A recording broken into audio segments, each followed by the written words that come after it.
Black Power movement in so-called Canada from the 1960s to present day, we will examine the history of Black African resistance to the settler colony and its place in the wider international Black African revolution. So let me introduce our speakers today. To my right, one second, we have Norman Otis Richmond, aka Jalali, was born in Arcadia, Louisiana, and grew up in Los Angeles. He left Los Angeles after refusing to fight in Vietnam because he felt that, like the Vietnamese, Africans in the United States were colonial subjects. Jalali was a founder of the Afro-American Progressive Association, AAPA, Toronto's first Black Power organization. Jalali is producer and host for the Diasporic Music Show on Black Power 96 every Sunday at 2 p.m. Eastern. Everyone give Jalali a round of applause. To the right of Otis, we have Ricky Atkinson. Ricky Atkinson was a youth gang leader in the Alexander Park projects in the early 1970s. Recruited to become the leader of the Toronto chapter of the Black Panther Party, Rick was recruited by FBI COINTELPRO agent Warren Hart, who worked for the RCMP to undermine the Canadian Black Power movement in Toronto and Montreal. At the age of 17 years, Ricky was a victim of COINTELPRO and went to the penitentiary in Kingston. In 1974, at the age of 19, Ricky founded the Black Inmates and Friends Association, BIFA, Canada's first Black inmate support organization. BIFA groups were organized in most Kingston penitentiaries in the 1970s and early 1980s. 50 years later, BIFA continues to exist in Kingston penitentiaries. Please give him a round of applause.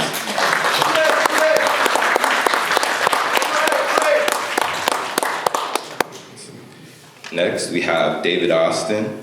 David Austin is a former youth worker and community organizer. He is the author of Dread Poetry and Freedom, Linton Kwesi Johnson and the Unfinished Revolution, and Fear of a Black Nation, Race, Sex, and Security in 60s Montreal, a winner of the 2014 Casa de las Americas Prize. Also editor of Moving Against the System, the 1968 Congress of Black Writers, and The Making of Global Consciousness. Also editor of You Don't Play with Revolution, the Montreal Lectures of C.L.R. James. He has produced radio documentaries for the Canadian Broadcasting Corporation's flagship radio program, Ideas on Frantz Fanon and C.L.R. James. Round of applause, please.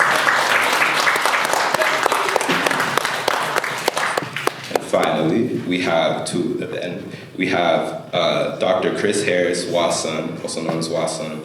Wasun is a revolutionary hip-hop artist who released 4 independent albums in Toronto: What Must Be Done in 2005, The Prison Notebooks 2010, Comrade Music in 2015, and Earth Mother in 2024. Wasun utilized revolutionary hip-hop as a tool to do peace-building work with Blood and Crip gangs in the Vaughan, Oakwood, and Atkinson West community, this neighborhood. Wasun holds a PhD in Sociology and Equity Studies and Education at Oise, and created the Radical Adult Education Institute Freedom Justice Academy to publish left academic articles on Antonio Gramsci's contribution to radical anti-racism theory, the history of the Canadian Black Power movement in Toronto, and the history of the prison industrial complex in the US and Canada, and the politics of Black youth organizing in the Black Action Defense Committee, BADC, in the 2000s. Round of applause, please.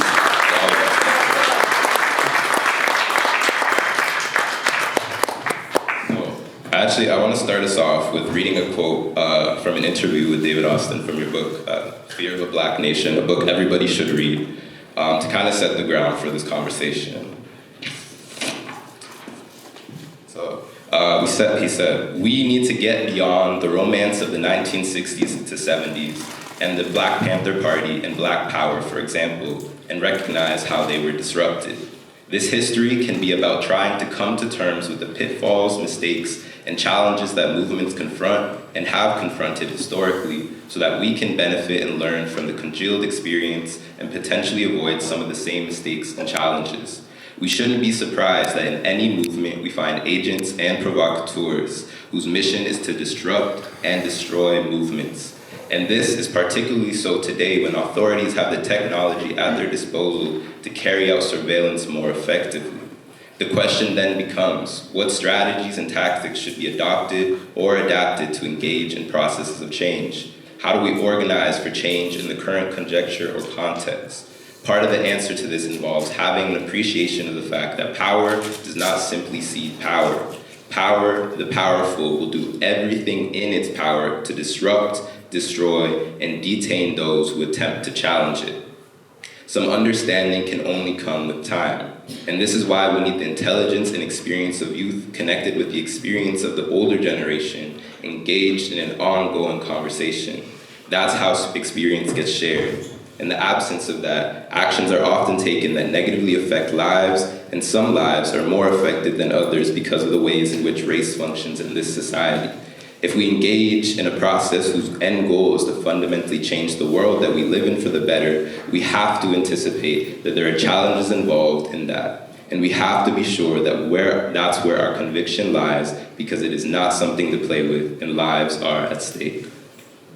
All right, so I want to start with you, Otis, to my right. So you can kind of give people an idea. So I mentioned in your bio, you were the founder of one of the co-founders of the AAPA, Canada's first Black Power organization. But I want you to give people an idea of how you got here, what led you to go underground and end up in Toronto in the 60s. Hello, can you hear me? First of all, thanks to everyone for inviting me to speak. I get a lot of rejections. If it's a free event, doors always open, but if it's money involved, they always seem to find someone to pay, and someone who has really not participated in Black Power activities. But in terms of, I came to Toronto because I lived in Los Angeles, California, and I was with a study group, and the study group, we studied Marxism, really Maoism, and one of the people in the study group was Masai Hewitt. Masai Hewitt was the Minister of Education, became the Minister of Education for the Black Panther Party. And Masai Hewitt was a older and a close comrade of Al Prentice Bunchy Carter. Al Prentice Bunchy Carter was the Minister of Defense for the Southern California chapter of the Black Panther Party, which included Los Angeles is a huge state, San Diego, which is really next to Mexico, all the way up to the middle of California. And I took the position that I was going to go to jail. You know, I was not going to run away and to Canada or any other place. I didn't even have a passport. And Masai knew a lot of Masai, but Masai Hewitt basically put me down and says, we don't want you to go to jail. Leave the country. I was like 20 years old. He said, it doesn't make any sense. And go. You know, there is Cuba, there's Africa, you know, before that, you know, this is before Grenada and situations like that. But at that particular time, you could go to Cuba or to Africa or even Europe, because a lot of friends of mine had or Mexico. Mexico. There was a guy by the name of Ernie Nkalimoto, Ernest Allen. He went to Mexico. Also, there was a guy by the name of Marvin X. He's on big. He's written a lot of books. He lived here with us for quite a while. And I took the position that I was going to just go to jail. But Masai Hewitt, like I say, he convinced me to get out of town before sundown, because he says you're too young. You're going to develop, and it basically told me in so many words that if you don't leave, you're not welcome in LA anymore. We like you so much that we're going to put a foot up your backside, so basically get out of Dodge, sir, and go by, and that's how that's why I came to Canada, which I think my side was correct in sending me here.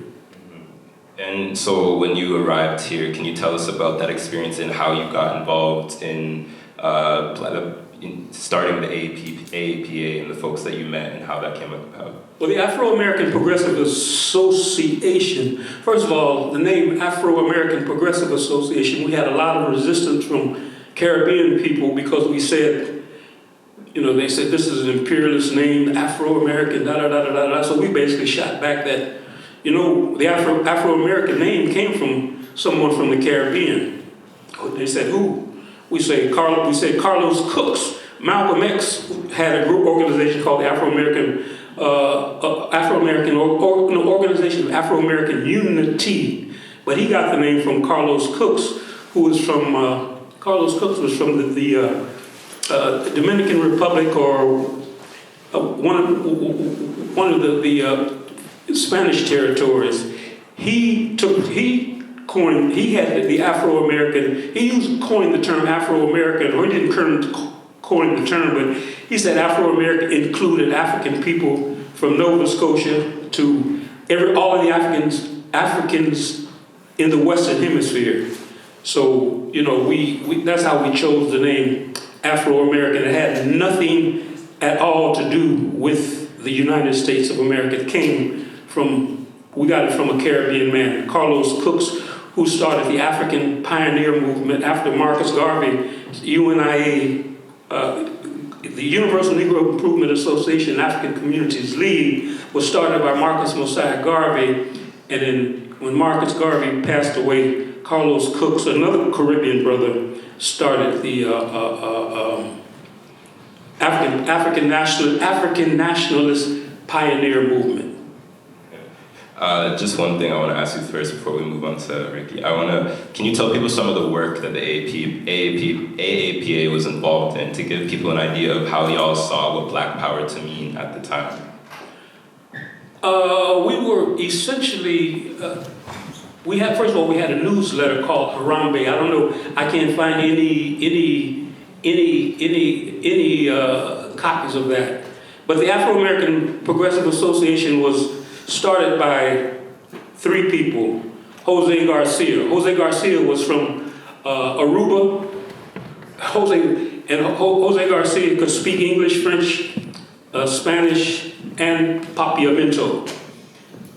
There was another brother from the United States, an older brother. He was old enough to be my father, and we'll just name him DT.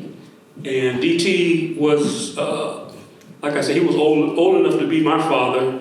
Jose was many years older than I was. I was like the baby. And we started it, and eventually it was male dominated at that particular time. Eventually, we came to our senses, and a lot of the women that joined our organization played major roles in it. But we started out as 3 men, 2 from we were all from 2 men from North America and 1 from, like I say, Jose was from Aruba and the Dominican Republic. Okay, thank you. I think that gives people a good idea of some of the base of what was going on. So I want to move to Ricky now. You're a bit of the younger generation than Otis. And so what was it like for you growing up in Toronto, seeing the Black Power movement, the Panthers in the States, and how did you come across getting involved here? Okay, I come from one of the largest mixed-race families in Canada. We're Nova Scotians. We now identify as Afro-Métis. So my father was Black Indigenous. He married a white woman and had me, so I'm an Afro-Métis. That's how we identify. So I had 14 aunts and uncles and 65 first cousins, so you can understand that dynamic. Growing up in the most multiracial area of Toronto, which was the western, south part of Toronto, the Chinatown area now, the Kensington Market for us back then. Alexander Park, Co-op is now named after my father. So we'll say a poor Black man came from Nova Scotia with 14 brothers and sisters and tried to fit in, assimilate into the culture that existed there. And because of that, there was some movement and motion for and against the police and for and against society. My father was a military guy from World War II, so he had that demeanor and persona of rightness and right-wingness within himself. And he raised us to be black, strong kids. That's what he used to say. I'm going to raise you to be black, strong kids in this multiracial environment that we're coming from. But he also infused in us to get along with the other relatives we had that weren't black. And that was our family dynamic in that neighborhood. And it's a different neighborhood than any other neighborhood in Canada. If you go there, if you know what I'm talking about, if you're from that neighborhood, it just feels different. The multiculturalism of the neighborhood feels different because it's the oldest melting pot in Toronto of people of various colors, that downtown core of Toronto. In 1968, it's just going into 69, we had a fight with the new Portuguese immigrants that were coming over and pushing against our multiracial community before they assimilated. We had a fight with them. And after that fight, I was in a laneway with a few guys, and a guy appeared at the end of the laneway with a gun in his hand. I had a gun on me. I shot over his head. He dropped to his knees, fired his gun up the laneway and yelled, "Police, freeze." Chased me and caught me, so that didn't turn out too well for me. And off to training school I went. Everybody else got away. Off to training school I went, and while in training school, they segregated me. And they said in a report, I put that in my book, one of the police that was dogging me for a lot of years, and knew my family well, said if we separate him from the blackness of his family and raise him in a way, it's like that residential school's philosophy and theory, that he might turn out to be okay. They did that, so I was in a training school, virtually with no other people of color. I fought a lot, obviously, because we're teenage kids, and teenage kids like to say stuff reflected from their parents until someone slaps them and teaches them that they shouldn't say that. So I fought a lot and did a lot of hole time. And while I was in the hole, you could read. And I had a relationship with the librarian that enabled me to get any books I wanted. So I got all the Black Power books of the day, all the radicalism, all that stuff, and I indoctrinated myself into that politics. Was released from training school back into Alexander Park, and I had a voice. I had a voice because I had internalized that politics. And I used to speak on corners, and I used to say stuff, and I was one of those guys that fired back. I shot at a cop, so they look at me as a different person, someone that if you push against him too hard, he might fire back again. So I had intense heat on me. Even though I wasn't doing anything majorly criminal, we were basically juvenile delinquents at the time, and then Warren Hart came up to me and convinced me that I should join the Black Panther Party, that I had this potential because of my leadership qualities and the leadership qualities of my father, although different and more right-wing, that I should join the Black Panther Party, and I did. Warren Hart was a rogue undercover agent. He was duplicitous. He was a liar in a sense. And he was a criminal, so his thing was to organize people into robbing banks. That was his thing, that's what he liked.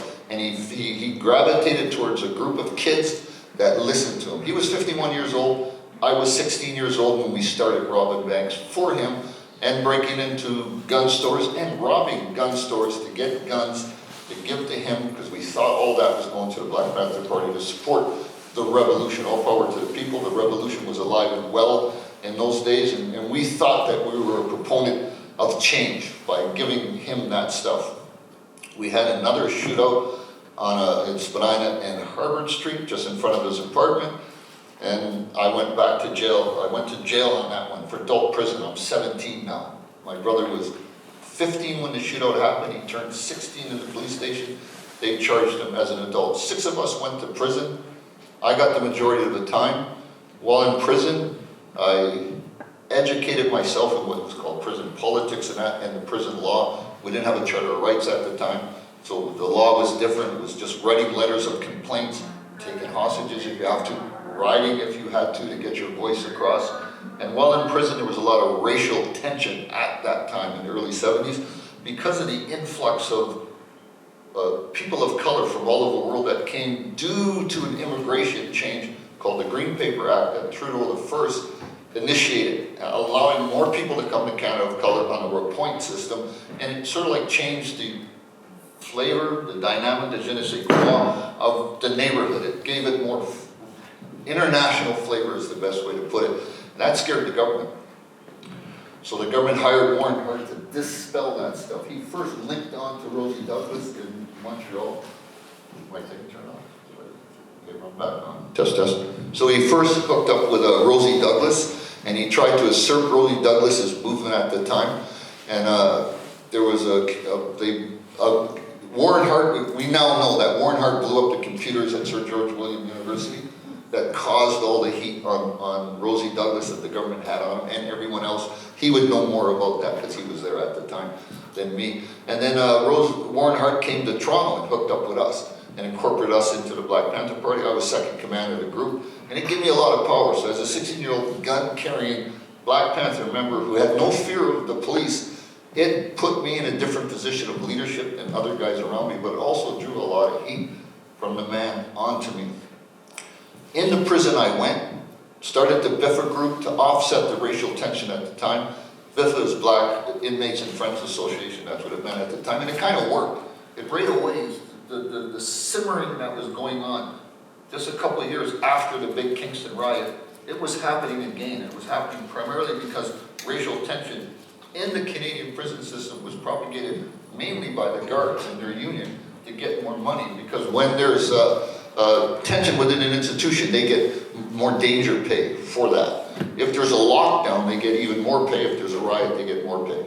So we had to go, so the BIFA group created an entity in the prison that white people and Black people could come together and discuss. Primarily that was the goal, to discuss any tension in the institution, and it kind of worked. I got out of prison with my crew. My crew was there, we got out together, and we said to ourselves, what do you guys want to do? Let's do what Warren Hart taught us. We began robbing banks. So I've robbed more banks than anyone else in the history of this country. Hello. So yeah, so we started robbing banks just to get back at the government. We were an anti-government group, and we formed a criminal organization, and off we went to work. It was like blue-collar work to us. Sometimes we robbed 1-2 banks a week. Sometimes, and not often, we robbed 2 banks a day. We just didn't like the government. We didn't want to participate in any government activities. We didn't want to do square man's work. So we went to work on our own, utilizing the stuff that Warren Hart taught me. An example is, I'm the first guy in North American history to use spike belts against the police chasing us. The police then started to use spike belts against criminals after that. And that's a fact.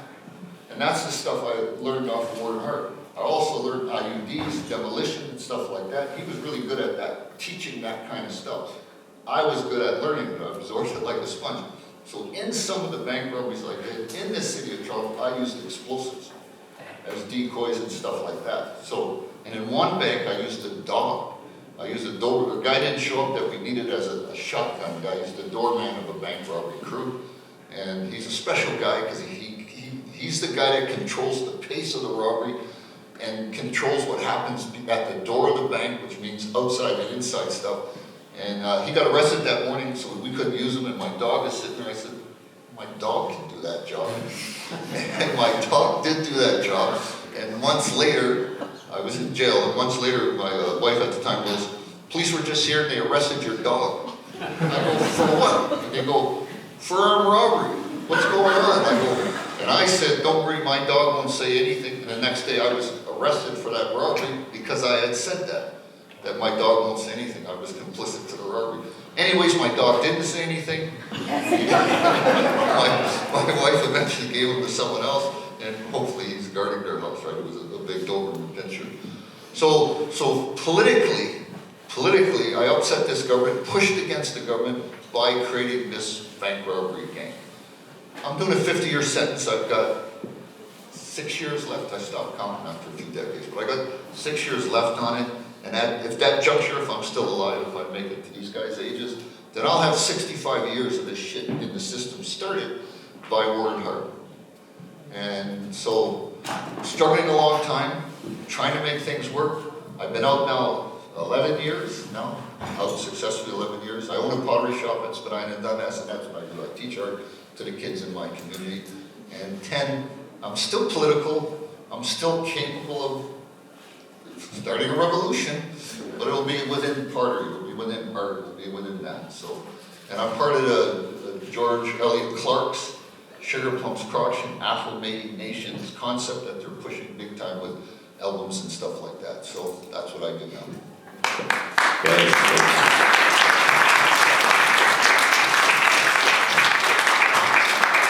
Thank you, Ricky. Thank you for really laying out being a victim of war and heart and what that led you to in your life and the extents this government and the U.S. government were willing to go to incriminate the Black radical movements. I want to read like an RCMP statement or one of their files about during 1969. They say, this is one of their memos, it is also believed that during 1969, demonstrations, student strikes, and the possibility of riots will occur under prompting of internationalists acting in accordance with the Black militants. Although these are fairly recent organizations on the subversive scene in this area, the militant Black power advocates and the internationalists are indeed the most active. Their effect is being felt throughout the Canadian universities, and unfortunately, their popularity is growing steadily at an amazing rate.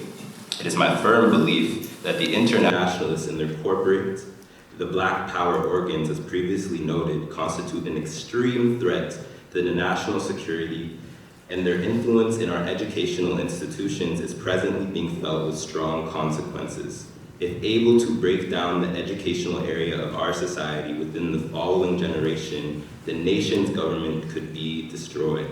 It is anticipated that in 1969, the organizations noted in this report will gain movement and power, increasing their areas of concentration. The present situation at Sir George Williams University, as reported on file, is a valid indication of progress within the Black Power movement. Similar radical incidents are expected in the future. So they're talking about 1969, and a lot of this was also focused on what was happening in Montreal. So David, can you give the audience a bit of an idea of what was going on in 1968, 1969? Who were the organizations involved, and why was the state so hell-bent on destroying these movements? Well, first, thanks to you and the organizers for having me here, and also for this, I guess what we can call an intergenerational panel. As somebody who benefited tremendously from the older generation, including growing up listening to Norman Saturday Morning Live and diasporic African music.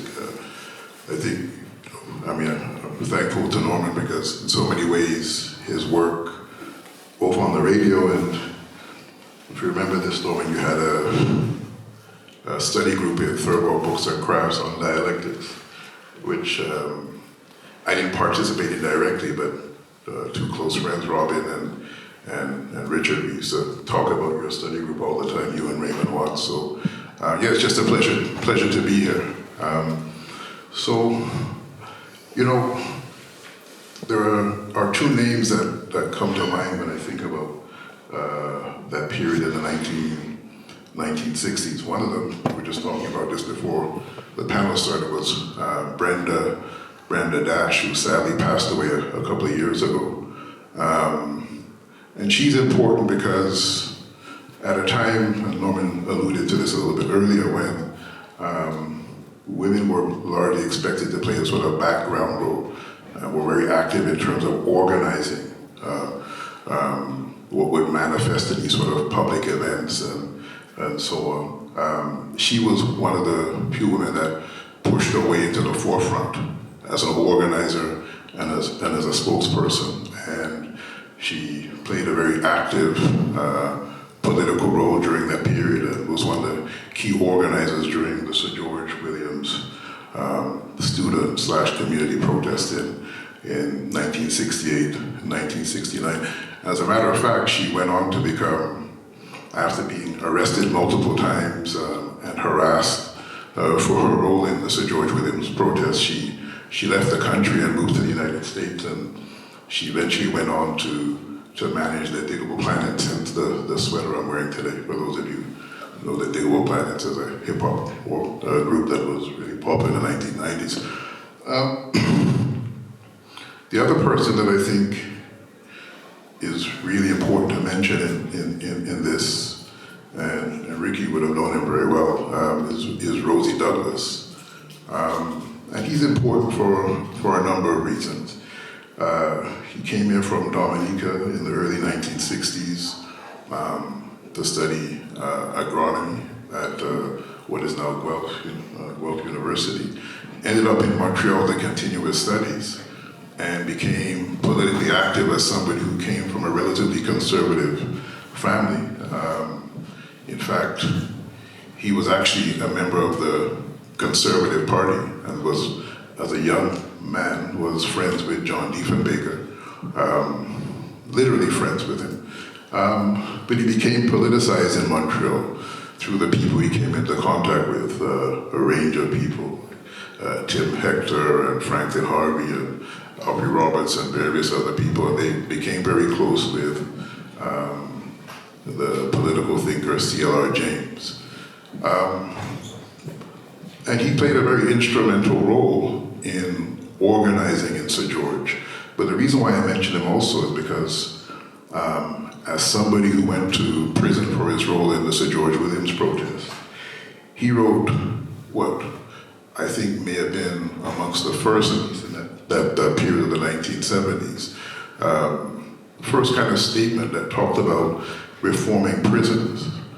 Basically, he used the word prison abolition, which of course is kind of terminology and language that has become popular and important today in the work of people like Angela Davis, of course, but more important, I think, in terms of organizing the work of people like Mariam Kaba. But the other thing is he was amongst the first when he came out of prison, because he did a lot of work trying to, facilitate solidarity with indigenous peoples across the country. This is according to Scott Rutherford, who's written a book about the Red Power movement in Canada. He was one amongst the first, in fact, the first that, Scott Rutherford has found at least to use the language of settler colonialism to talk about Canada as a nation state in its relationship to indigenous people. So for him, in addition to being, or as part of being a Black Power advocate, a Black Power activist, who fostered these links with people in the Caribbean, in the United States, and obviously here and also in the UK, for him, solidarity and common cause with indigenous peoples and other oppressed peoples was a profoundly important part of his work.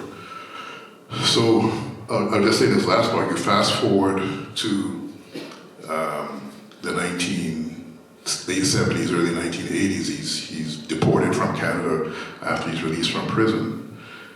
He gets involved in Dominican politics as a member of the opposition, but he also became the director of the Mataba. I'm not sure if you're familiar with the Mataba, but the Mataba was basically Libya's anti-imperialist solidarity organization, and he was its director.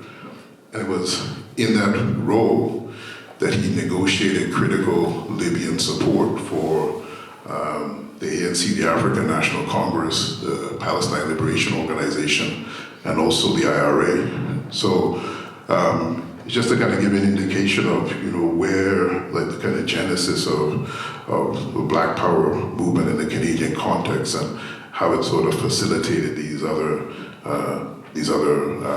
links and connections. No, thank you for that. That definitely gives good context for people to understand also that the Black Power movement here, we had Caribbean folks. A lot of the folks were from the Caribbean, and also then were deported through their work here and were sent back, and also helped to build the Black Power movements in places like Trinidad, Dominica, and these other places. So the Black Power movement in Canada, as well as the rest of the world, is very far-reaching, and people need to understand that, and it's not isolated to this one place. There's a lot of migration, there's a lot of travel. Another alternative for this title was the Underground Railroad went more ways than one. Most people think people just came here, but a lot of people were going, south, leaving other places because, honestly, they're like, Canada stinks, we don't want to be here. It was worse for a lot of Black folks here. So yeah, I just want to give that context. But I want to move to Wasun now, because you're coming from the younger generation, coming up in all of this. How were these movements in the 60s, 70s, 80s that influenced you in your organizing later on in the 90s and the 2000s?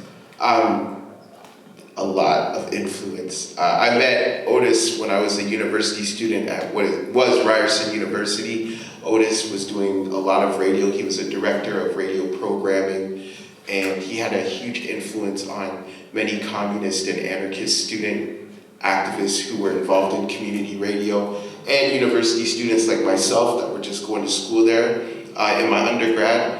But I wanted to just give a little history of my family to provide a context of Black, Canadian, and Indigenous resistance. I'm half Black Canadian and half Tanzanian. In the 70s, my dad came from Tanzania. It was a socialist country. Nyeri sent a lot of the students in Tanzania internationally to become professionalized and return to rebuild the country. And I'm Black Canadian, so I was born into the child welfare system. My mother was born into the child welfare system. Like Indigenous people in Canada, the Black Canadians, there's a perception that Canada is a very inclusive, multicultural society. But when you look at Indigenous and Black Canadians that go back many generations, I go back 9 generations to the 19th century, Black Canadians lived in very segregated communities with intense racism within Canada. And so my grandmother's generation, my ancestors are from a place called Amherstburg, Ontario, which is 30 minutes out, a suburb of Windsor. And things were so bad for the descendants of the Underground Railroad. Amherstburg was a stop on the Underground Railroad. There was a church. My great-grandfather was a pastor at that church.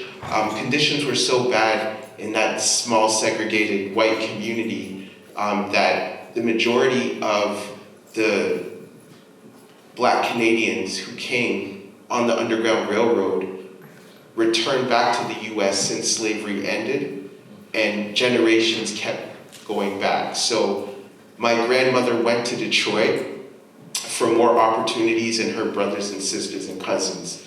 And so my grandfather was Emmanuel Cosby. He was African-American from Detroit.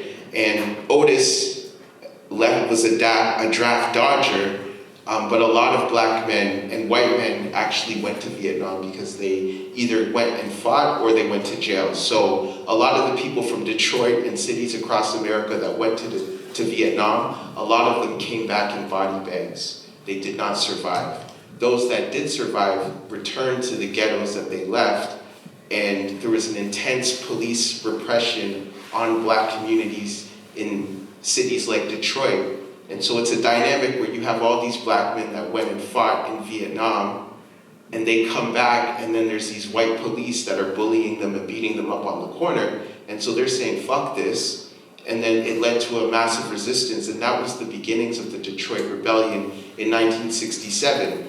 So my grandfather survived Vietnam and was shot and killed by a National Guard in the 67 rebellion for stealing groceries. A lot of men came back to deep crushing poverty, and that rebellion is what led to an expansion of consciousness in the community and the formation of the League of Revolutionary Black Workers and the Black Panther Party in Detroit came out of that rebellion because there was a heightened sense of consciousness. Like today, you could find small organizations that you build today could grow into mass organizations because of what's going on in the world internationally and locally could increase the consciousness of the masses. So my grandfather, what happened to him is the reason why my grandmother joined the Detroit chapter of the Black Panther Party. And in Detroit, it was a struggle. The Detroit police were like the LAPD. Otis could tell you how brutal the LAPD were. There was a point when you study the history of the Detroit Panthers where the police circulated the headquarters to kill the membership. And the only reason that they survived is because thousands of Detroit community members circled the police. And then the police were intimidated, and then they didn't do anything. So out of those struggles of the 60s, the focus of my activism and research was on the rise of the prison industrial complex, where the COINTELPRO oppression that Ricky experienced as a youth in the early 70s, US and Canadian imperialism developed new policies to expand that kind of oppression to the entire Black, Indigenous, Latino communities, to occupy and contain them in a massive prison system so that there will never be another liberation movement that elevated to the level of the 60s. And in 2026, looking back to that era, the imperialists were largely successful in that policy. So a lot of my organizing in the 2000s and 2010s has been within the context of gangs. This is a blood neighborhood, Vaughan and Oakwood. I raised my kids in this neighborhood. This neighborhood was at war with Eglinton West Crips, and I was doing peace building with the gangs, remolding criminal elements in gangs into revolutionaries to say, look, you know, we're all killing each other over territory that we don't even own, and we should be joining the left and building a movement against capitalism and imperialism that has Black communities in this crushing poverty and racism to begin with. But you know, that process of remolding criminal elements into revolutionaries is not an easy process. And with the demise of the Black Power movement, you know, some people coming from the streets, like Rick, before he became a Panther, a lot of people went back to the streets. And so even in my organizing, you know, there was some success in creating revolutionaries from the revolutionary wing of the gangs, because gangs, like any organization, have a revolutionary or progressive wing and a more conservative reactionary wing.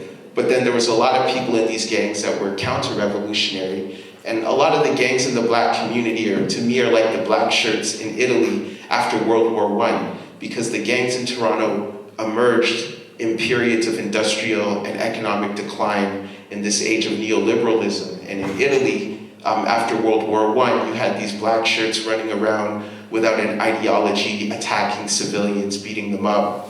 So I do think that there's an element of fascism within the Black gangs in our community. And so that work is very complex, but I come out of an organization, BADSI, that was the leading organization fighting police brutality in the 70s and 80s in Toronto. And in that era, after 15 years of mass protests against police brutality, it led to the formation of the Special Investigations Unit, which we still have to this day. For my generation, I joined BADSI in the year 2000, working with Dudley Laws as an elder. The struggle was more complex. The threat was not from the police at that point because of the struggles of BADSI in the 70s and 80s. Police had largely stopped killing civilians in Toronto by the 90s, but there was a bigger threat of violence within the community, and these gangs operating like paramilitary units, just, you know, gangbanging, which largely came from South Central Los Angeles in the 70s and 60s, after the demise of the Black Power movement, and Blood and Crip gangs spread all across the US and North America to communities throughout Toronto. And even in 2026, gang conflicts in neighborhoods like this are still ongoing. So despite those complexities, if we're real revolutionaries, professional revolutionaries, socialists, communists, anarchists, you know, we can have the confidence and the knowledge and the skills to confront the complexity and the challenges of a capitalist, imperialist, settler colonial nation and organize through these contradictions to build a more progressive Canada.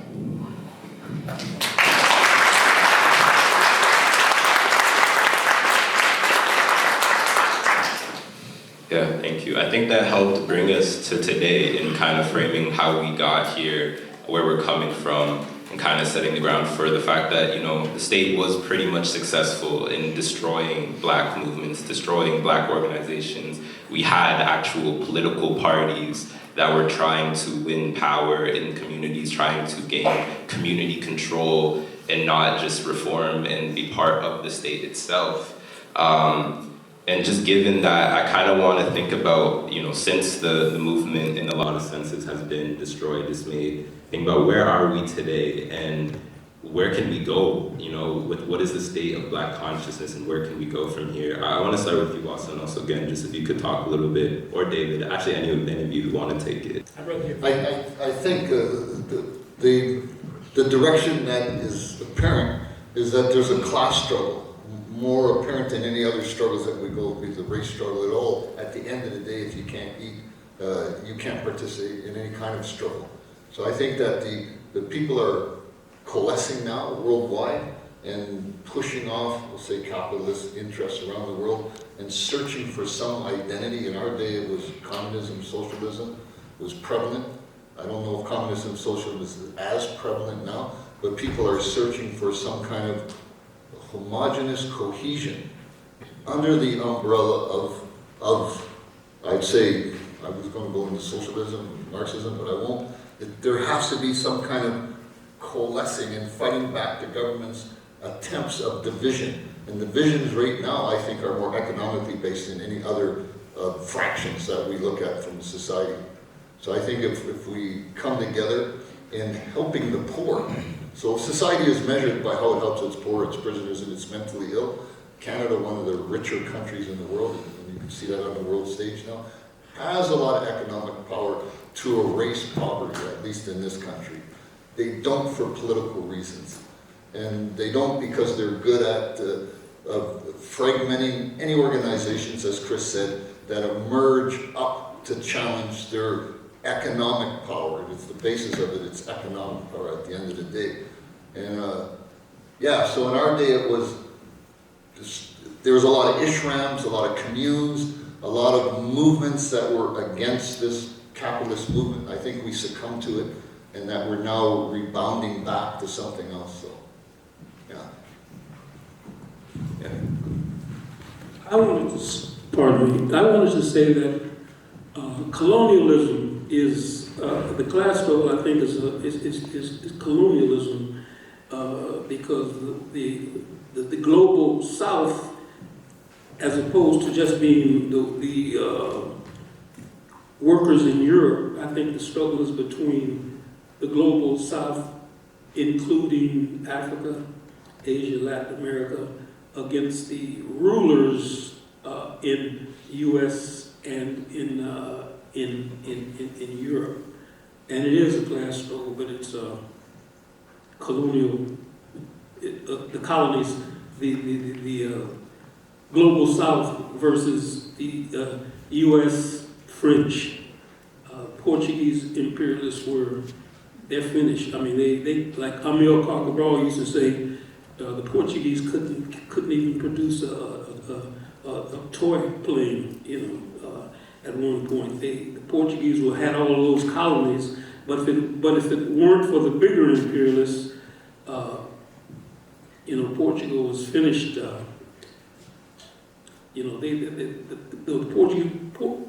Portugal, they were honored. Let's say the Portuguese, we'll call them honorary black people, because they really were in bad shape, and they are in bad shape. Does anyone else want to speak to this question? Thank you, Otis. So it's a big question. I think that one of the reasons why folks return to the 1960s and 70s is because there's a tremendous amount that we can glean from that time, both positive and negative. So we celebrate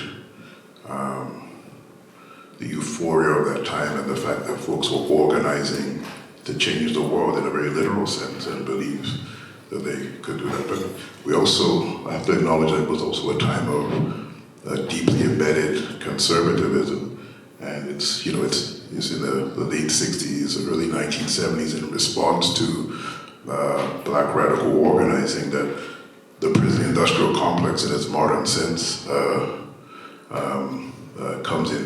comes into being.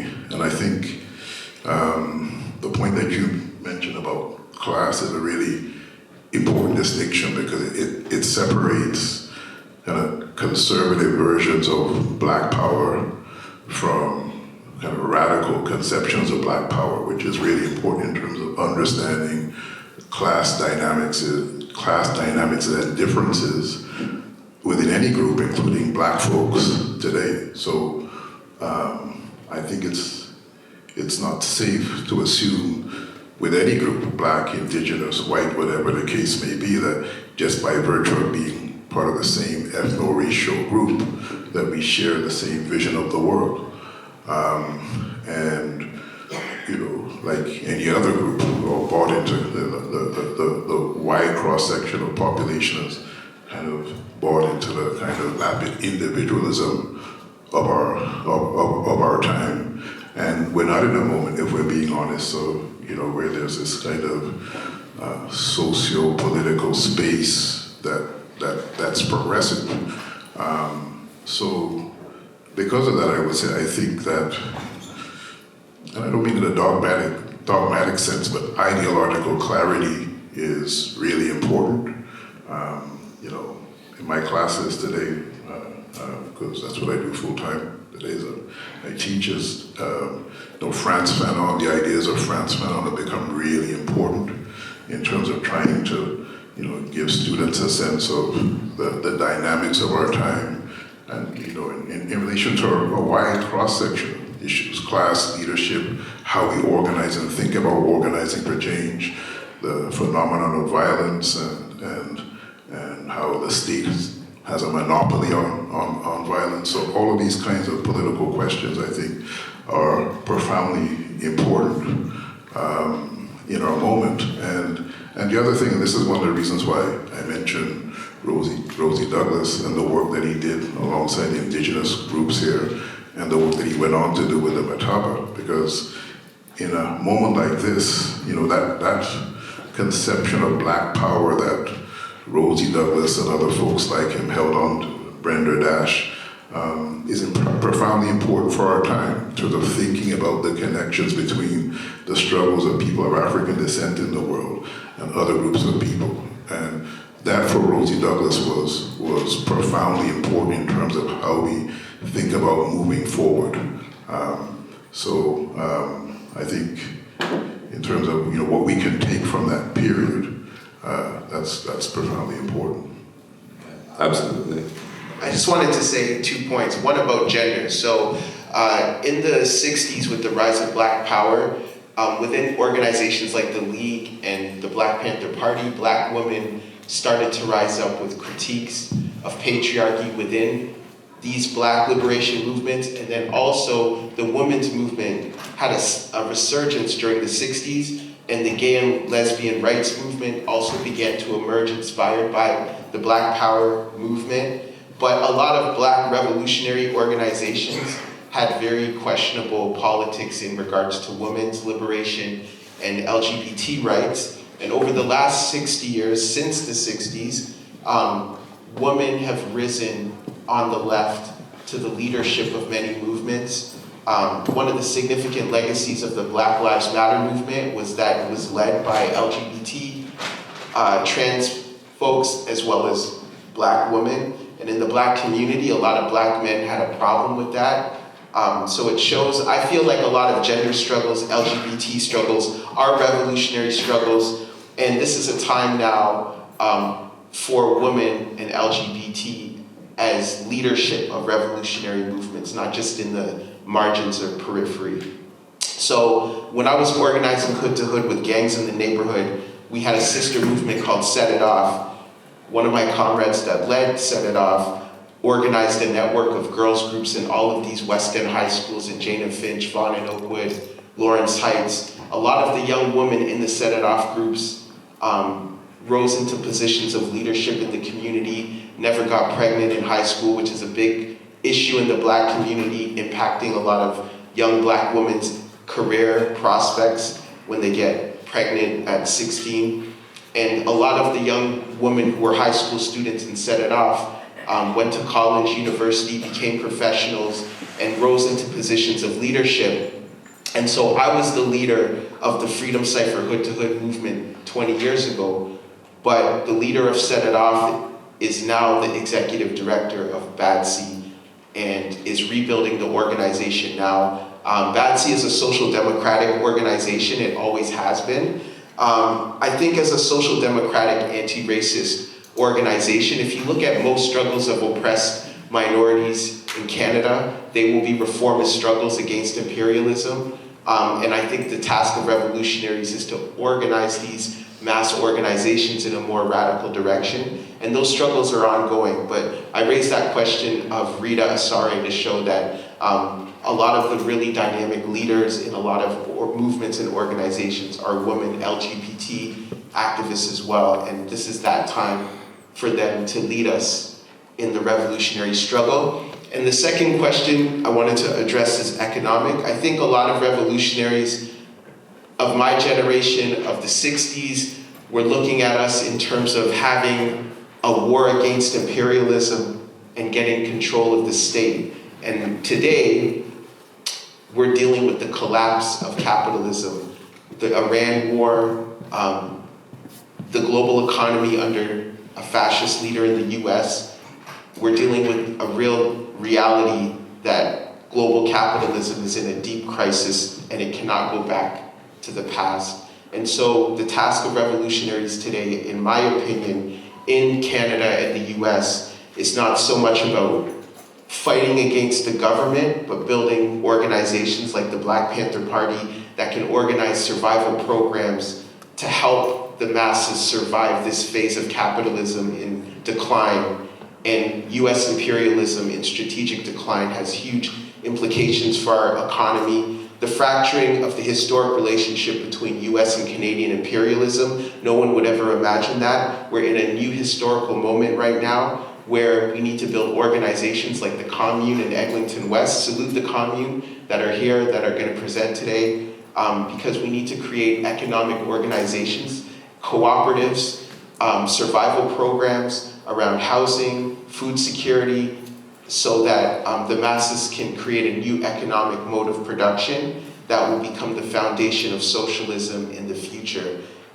In Canada and the US, the ruling classes are turning their back on the masses, and everybody's left to their own devices on how am I going to feed my family, how am I going to survive. And so the left is going to have to build new economic organizations to create that mode of production. So definitely those economic organizations will be built by political organizations, but I think that we need to develop, like what Dave does, conjunctural analysis of the present moment, not just organizing, but deep theoretical reflection to develop new policies, programs, and organizations for the left. Amen. Thank you.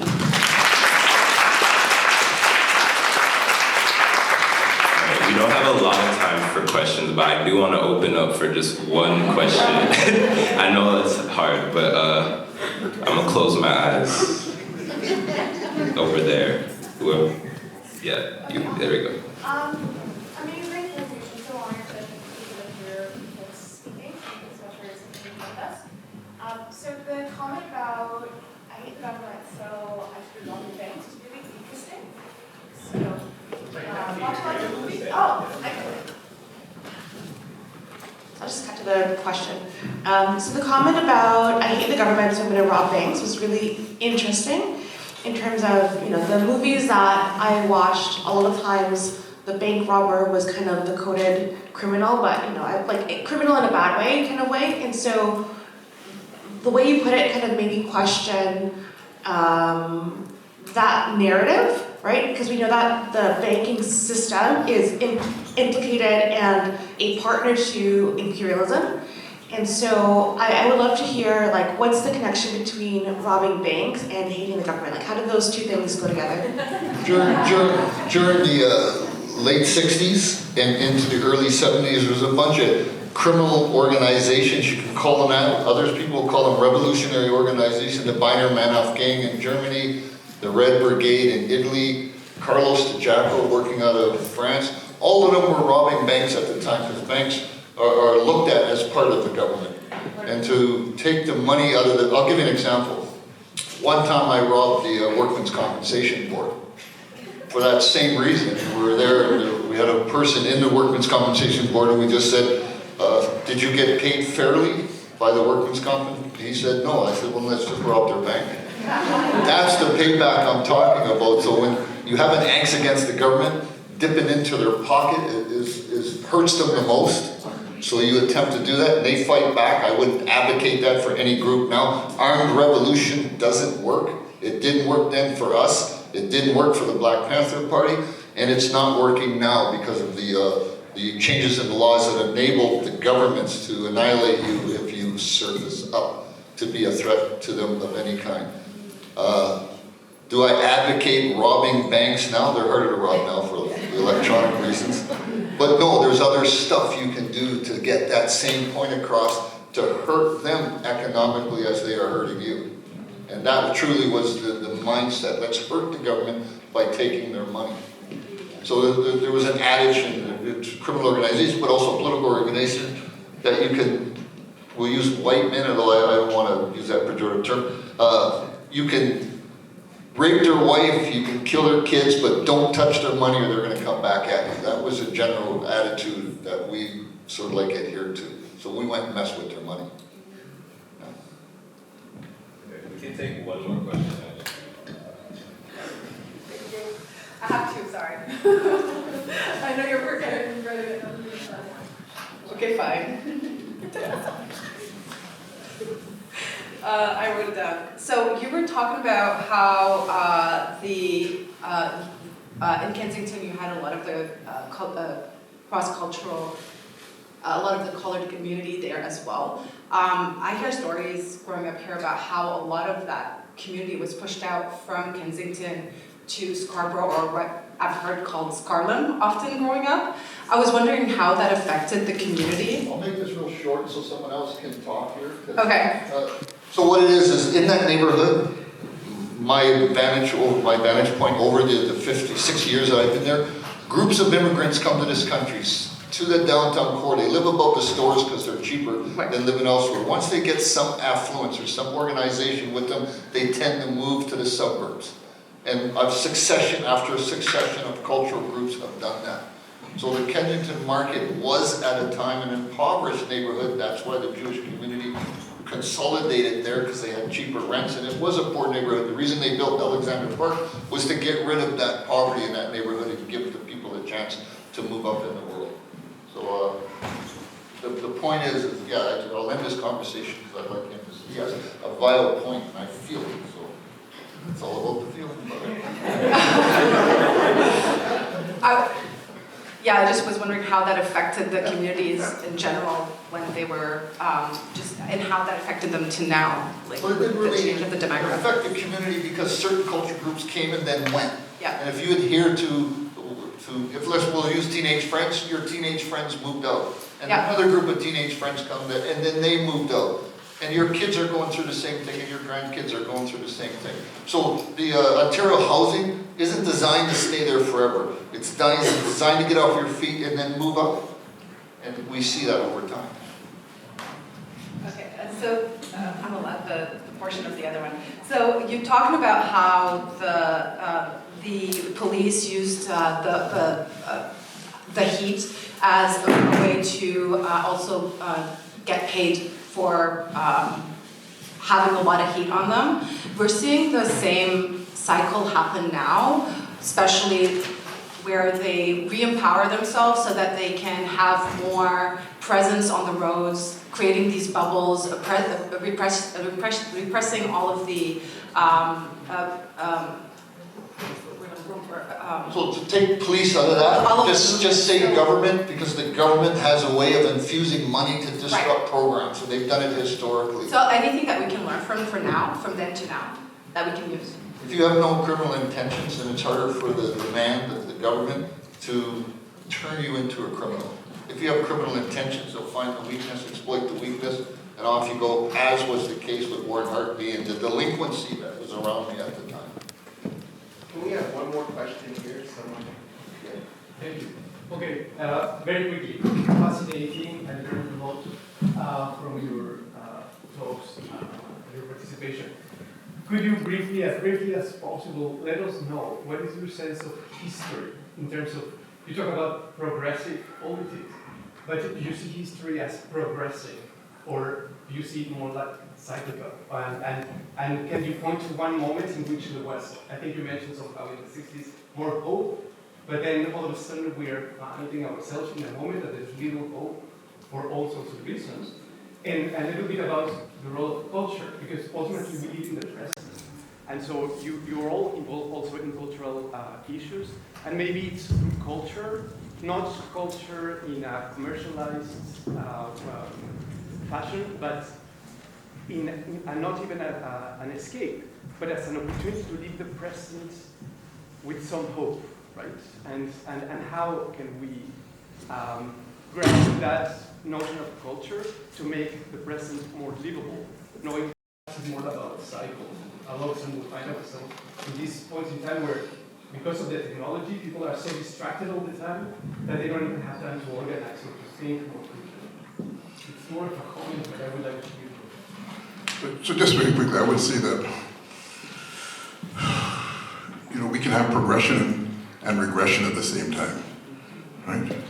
So, and it depends on what barometers we use. So there's a way in which some folks would say that from the 60s onwards, you look at the number of black professionals, this, that, the other, level of education, that's progress, right? And then you look at what Chris was just describing, right? And you look at the rates of incarceration, unemployment, the kind of policing, right? I don't know if any of you, for those of you who've been into a prison ward, same here in Ontario as it is in Quebec, like there are entire wards where you find only black folks, right? And a disproportionate number of indigenous people, right? So two things can be true at the same time, same time in that sense. So we can look to the 60s as a moment of hope. Yes, it's true, but we're also part of that line of continuity, right? So it wasn't just a kind of breach or rupture.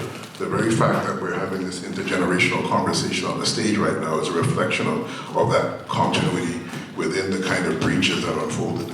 So I think, those two things could also be true. And the last thing I would say, in terms of art, in the absence of access to those other areas and various professions, right? Art and music has been that space that people of African descent have been allowed or forced themselves to occupy. But I think that kind of separation or bifurcation that we make between art and politics and everyday life is, it can be problematic, right? So the same kind of creativity and imagination that's invested in the arts, in the pure sense of the word, is precisely in moments like these, the kind of political imagination and creativity that we need in a time like this. So, C.L.R. James talks about that, this idea that this, precisely what I just said, the same kind of creativity that goes into to writing music, right? We need to apply that same kind of creative imagination to thinking of a world beyond the present, right? As opposed to being mired and primarily stuck in. I just wanted to quickly say that there's a threat of fascism. As the US moves in the direction of fascism, there's a strong possibility that fascism can rise in Canada. For example, the Make Canada Great movement in response to the MAGA movement. The fact that Canadians are heavily influenced by US imperialist culture, which if you look at a lot of the culture coming out of the US, there's a fascist element within that, which is also impacting the young generations of Canadians through social media. Fascist elements within the ruling class own a lot of this social media, and the messaging from people like Elon Musk has had a huge impact on Canadians, and the left is hugely unpopular. So the conditions are ripe for both the US and Canada to head in a fascist direction very quickly because of the crisis of global capitalism right now, and the fact that the left has lost its legitimacy as well as its ability to organize on a mass basis. So it doesn't mean that we give up and throw in the towel, but definitely like in the 30s, when the Communist Party and different organizations developed a response to fascism, for the next decade, a big part of our work will be re-educating Canada and building a path forward to rebuild the left under that threat of fascism. And it's a real threat. You know, neo-Nazis come right into my face. I've had a number of interactions with black shirts in the last 2 years. They're empowered by Donald Trump. You know, they know a lot of our organizations. They've been surveillancing us for many years. Although we don't know about it, these are the times where the fascists are coming out into public and they're really expanding a mass movement. And a lot of white men, you know, are really into this nationalism. So US nationalism and Canadian nationalism now is like a fascist identity, you know. So we have a lot of work on our hands, and I think we should be optimistic, because with that, the reality is there's new opportunities to build a socialist future for Canada based on the rupture with US imperialism. Canadians deep in their soul are looking for a new identity, a new path forward for Canada, because clearly Canadian imperialism is not working for the masses of Canadians that are white, black, Indigenous, Asian, South Asian, Arab, etc. And so there's real opportunities for us to build the left. And if we don't rebuild the left successfully, it will accelerate the rise of fascism. Yeah, thank you. Everyone give these speakers a round of applause, please. Everyone stick around. We have a presentation from our comrades at Il Jamaica Commune, which is a beautiful example of community organizing, communal work, grassroots organizing, and is a product of this history that we're seeing on the stage. I hope everyone leaves with a better understanding of what has existed here in the Black Power movement. Thank you.